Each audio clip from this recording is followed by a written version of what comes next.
नमस्कार, आपण पाहतात खानदेश दर्पण 24/7. हे दोन शहरं गृहीत धरूनच आपण हे पाऊल उचललंय आणि ती जबाबदारी बऱ्यापैकी आपण स्वीकारली आणि मुद्दामून आपण यावर सावधा फैसपूर रावेत असं आयोजन न करता कुंभारखेडा आपण निवडलंय की त्या बाजूला लागून असलेली जी लहान मोठी गावं आहेत आणि त्या ठिकाणची जी लोक आहेत त्यांनाही एका भव्य दिव्य कार्यक्रमाचा आनंद मिळावा आपल्या परिसरात होत असतो, पण त्यांना जोडण्यासाठी त्यांना तो आनंद देण्यासाठी आपण तो परिसर निवडलाय सातपुड्याच्या पायथ्याशी. त्यांनाही माहीत नव्हतं कुंभारखेड्यात, पण आम्ही आधी आयोजनाचं प्लॅन केला आणि त्यानंतर कुठे करायचा हा एक विषय होता. मग त्यातून चिंतनातून ते आलं लक्षात की आपण आतल्या एरियामध्ये गेलं पाहिजे, ज्या परिसरामध्ये असे उत्सव होत नाही तर त्यांना उत्सवाचा आनंद पण मिळतो आणि ती लोक पण जुळतात. म्हणून आपण त्या परिसरामध्ये तो प्रयत्न केला.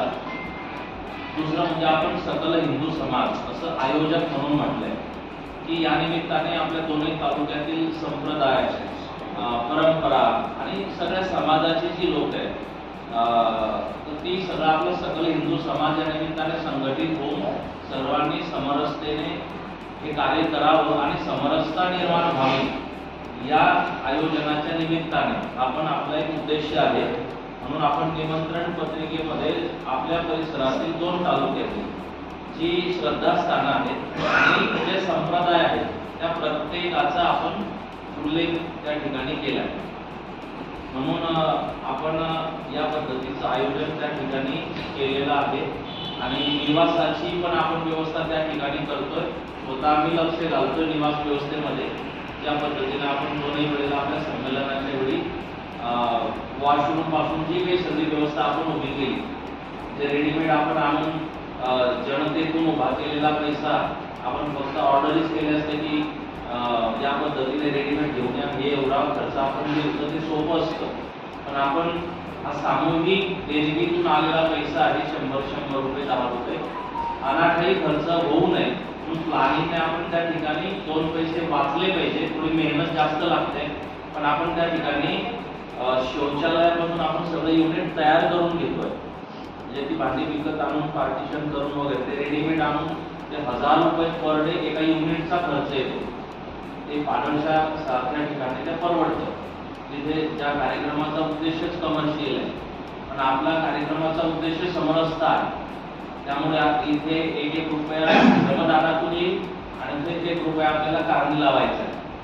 म्हणून मग मी बजेट काढलं ते म्हटलं ते आपल्याला परवडणार नाही, ते पैसे ते आपलं कामही नाही, ते तो माइंड पण नाही आपला. मंडप, मुक्ताईचं मंदिर, त्या ठिकाणी निवासाची व्यवस्था आणि या पद्धतीच्या भोजनाची व्यवस्था वगैरे आपण त्या ठिकाणी करतो आहे. तर यासाठी खर्च पण खूप अपेक्षित आहे. लगभग पंक्ती ज्या आहेत त्या 2च बाकी होत्या. काही गावांनी स्पेशल, काही गावांनी 2-2, 3-3 गावं मिळून अशा त्या पंक्तीचा खर्च घेतला आणि सकाळी नाश्त्याची पण व्यवस्था होती.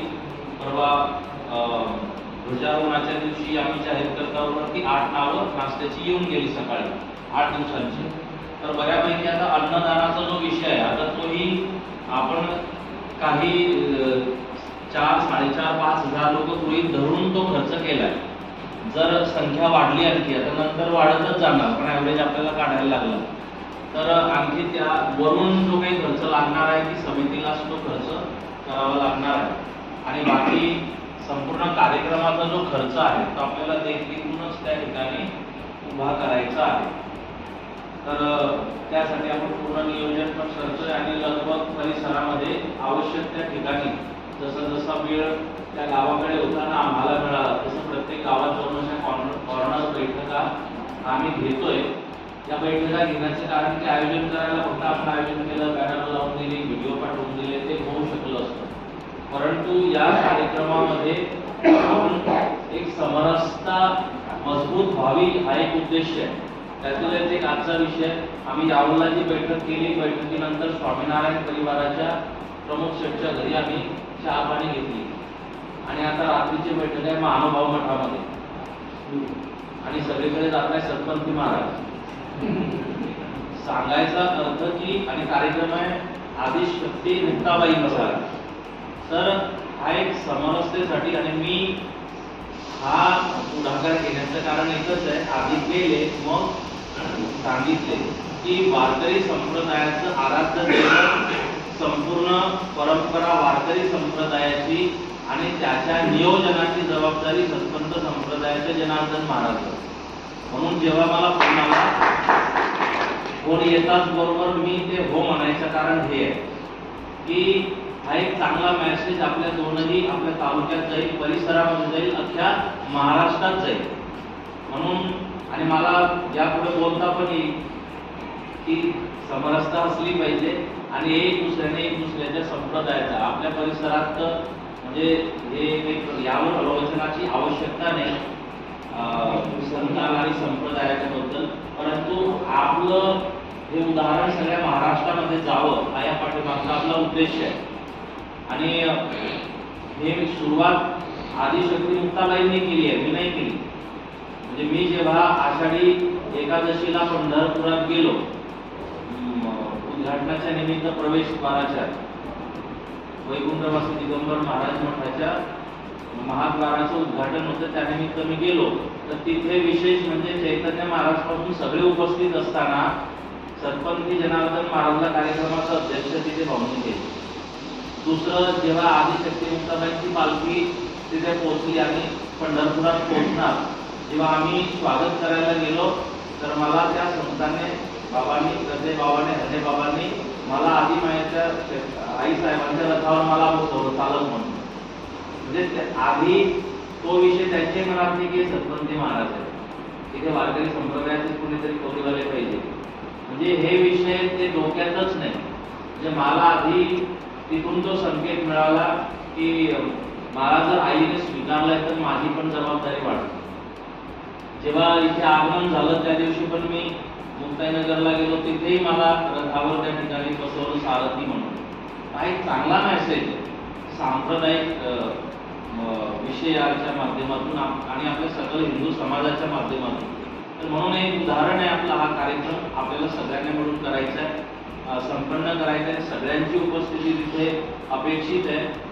तर यासाठी पण मी आज इथे आलो. विशेष म्हणजे जास्त सहकार्य आपल्या सगळ्यांच्याकडून जे तुमच्याकडे अनुभव आहे, तुमच्या सगळ्यांच्या आवश्यकता आहे उपस्थितीची. दुसरं म्हणजे की 21, 22, 23 3 दिवस चैतन्य महाराज यांचं प्रवचन आहे तरुणाईसाठी ज्ञानेश्वरी. त्याच्या आधी पण 3 दिवस बोधले महाराज या विषयावर बोलणार आहेत, पण विद्यार्थ्यांना 6 दिवस शक्य नाही. म्हणून आपण कमीत कमी चैतन्य महाराज ज्या दिवशी 3 दिवस ते 3 दिवस तरी आपल्या परिसरातील सगळ्या शाळा कॉलेजच्या जे दोन्ही तालुक्यातले आम्ही स्वतः तालुक्यात दोन्ही तालुक्यात यासाठीच जातोय फक्त की सगळ्या मुला मुलींनी ज्यांचं वय वर्ष 45च्या आत आहे 14 ते 45 या सर्व मुला मुलींनी मॅरिड अनमॅरिड सगळ्यांनी त्या 3 दिवस तरी 2 तास दुपारी 3 ते 5 ज्ञानेश्वरीच्या त्या निरूपणासाठी आलं पाहिजे असं मला वाटतं. हे यासाठी कार्यक्रम करायचा आपण करणार. मंडप मोठा होता, जेवायची पंगत चांगली होती, भाजी चांगली होती, सावल्याची त्यापेक्षा चांगली होती किंवा ते फौजदारी परवडली, हे सगळं होणार. फक्त आयोजन केलं, कीर्तनाचं आयोजन केलं, कीर्तनकार आले, खूप लोक आले, हे महत्वाचं मला तरी वाटत नाही. मला महत्वाचं आहे की त्या ठिकाणी ज्ञानेश्वरीचं निरूपण होत असताना तिथे मंडप भरून तरुण उपस्थित होते, हे माझ्यासाठी जास्त महत्वाचं आहे. कारण आजकाल आपण बघितलं की ते कीर्तन आहे, कथा आहे, ते आहे, तर तिथे तरुण तिथे फिरकतच नाही. आता मठ मंदिरं उदाहरण आहेत तरुणांपासून. आई वडिलांबद्दल अनास्था, आपल्या धर्माबद्दल परंपरेबद्दल अनास्था तरुण मुलांमध्ये आपण हे बघतोय. म्हणून ही आपली जबाबदारी की जी तरुण पिढी आहे त्यांना टार्गेट करून त्यांना प्राधान्य देऊन आम्हाला त्यांच्यासाठी आता काहीतरी करायची गरज आहे. येणं केलं प्रकारे ते धर्माशी जोडले नाही. चैतन्य महाराजांशी बोलताना बोललोय आमची जबाबदारी तरुणांना तिथे आणायची आणि तरुणांना ज्ञानेश्वरी कशी मदतरूप ठरते त्यांच्या अभ्यासासाठी, आयुष्याच्या कल्याणासाठी, उत्थानासाठी, त्यांचे जे नोकरी उद्योगधंदे जे काही करत कुठे ज्ञानेश्वरी आणि धर्म त्यांना उपयुक्त ठरू शकतो ही जबाबदारी तुमची. ती त्यांची जबाबदारी पार पाडतील. आपली जबाबदारी आहे तरुणांना तिथपर्यंत घेऊन जाणे. आपल्या सावध्यातही तुम्ही तुमच्या वार्ड वाईज किंवा कशा पद्धतीने रचना करायची तुम्ही करा. तिथून मुलं ते 3 दिवस कसे तिथे पोहोचतील, 2 तास, ही सगळी रचना आपल्याला सगळ्यांना मिळून करायची आहे. जास्तीत जास्त तरुण मुलं म्हणजे कार्यक्रमानंतर लक्षात काय राहिलं पाहिजे, आयोजकांच्या आलेल्या कीर्तनकारांच्या आपल्या दोन्ही तालुक्यात की हो 3 दिवस तरुणांची तिथे उपस्थिती होती आणि पहिल्यांदा झालं. म्हणजे चैतन्य महाराजांनी महाराष्ट्रभर त्यांच्या पुढच्या प्रवचनात सांगितलं पाहिजे की हो एक प्रयोग चांगला तिथे उभारखेड्यामध्ये झाला. त्यांनाही आवडलं जेव्हा आम्ही हा कन्सेप्ट सांगितला तिथेच पंढरपूरला. तर आपण सगळ्यांनी प्रयत्न करायचे आहे. शिक्षक शिक्षिका सगळे तिथे, सगळ्या शिक्षक शिक्षिका तिथे, कारण ते शांत बसवायला तुम्हीच पाहिजे बाजूला उभे. कारण एक तर ते चांगलं पण आहे आणि दुसरं म्हणजे ते बेडकाचं वजन करण्यासारखा कार्यक्रम आहे. एवढ्या सगळ्या मुलांना तिथे बसवून होणं 2 तास फार काही वेळ नाही आहे, परंतु ते एक चांगलं व्यक्तिमत्व आहे चैतन्य महाराज देगलूरकर. मुलांना आवडेल असंच ते बोलतील. आपण तसंच त्यांना विनंती पण केली. तर एक प्रयत्न आपण सगळ्यांनी मिळून मुला-मुलींसाठी तो करायचा आहे. त्यांचं शाळा, कॉलेज, होमवर्क, परीक्षा जाऊ द्या सगळं. आपण 2 पुस्तकं कमी शिकलो, काय कमी आपल्या आयुष्यात. मी 12वी आर्टचा विद्यार्थी आहे, पण अनेक प्रिन्सिपलच्या समारोपाचा अध्यक्ष मी असतो. ठीक आहे, सुशिक्षित आपण नाही होऊ शकलो, पण सुसंस्कारी झालो, शिकलो ना आपण. थोडं 2 पुस्तकं कमी शिकल्यानंतर कोणाला सोडा ते चालतील, पण त्यांना देव मंदिरात आणि याच्या कीर्तनाला जायच्या सवयी पडल्या पाहिजे. ही आपली कमाई आहे. ज्याला आपण जास्त बोर्डाची परीक्षा असेल तो विषय वेगळा, परंतु हे बाकीचं आपण दे नाही. तुम्हाला रागवायचं काय करायचं ते सगळे प्रकार करा, पण मुलांना तिथे घेऊन यांना हे करावं लागणार आपल्याला. म्हणून आपण हा एक चांगला प्रयत्न आपल्या परिसरात करतोय. तर त्यासाठी आपण सगळ्यांनी काय योजना तुम्हाला करता येतील त्या करा. आपण सगळ्या शाळा कॉलेजला आम्ही जिथे जिथे गेलो मी करतोच आहे. नंतर तुम्ही पण तुमच्या वेळात काढून काही ते अर्ज आपण केले आपल्या लेटर पॅडवर तुम्ही तुमच्या पद्धतीने त्यांना सूचना पण द्या. वास्तविक या सगळ्या स्कूल कॉलेजची जबाबदारी आहे की असं तरुणांसाठी काही धार्मिक प्रवचन असेल तर त्या शाळा कॉलेजनी आयोजन करावं मुलांना तिथे घेऊन जाण्याचं. महाराष्ट्राची परंपरेने आपण संतांची भूमी म्हणतो. संतांची ओळख आहे आपल्या या महाराष्ट्राला. ती सगळ्यांची जबाबदारी आहे, परंतु त्यांना पण आपण सूचना करायची ना आपण सगळ्यांनी म्हणून हे प्रयत्न आपल्या पूर्ण सावध्यात आणि सगळ्या पंचक्रोशीमध्ये हे प्रयत्न आपल्याला दोन्ही तालुके मिळून करायचे आहेत. तर ती पण आपण सगळ्यांनी प्लॅनिंग करा. 2 दिवस बाकी आहेत, त्यापैकी एक यावंला मी जेवायचा दिवस आता तिथे पण सांगितलं. तुम्ही त्या पद्धतीची प्लॅनिंग करा. 1 दिवस आपला इथला बाकी आहे आणि ती एक सेवा आपल्याला घ्यायची आहे. ज्या दिवशी आपली सेवा आहे अन्नदानाची त्या दिवशी वाढायची व्यवस्था पण आपलीच राहणार आहे. खानदेश दर्पणसाठी प्रदीप कुलकर्णी व राजेश चौधरी, सावदा, जिल्हा जळगाव.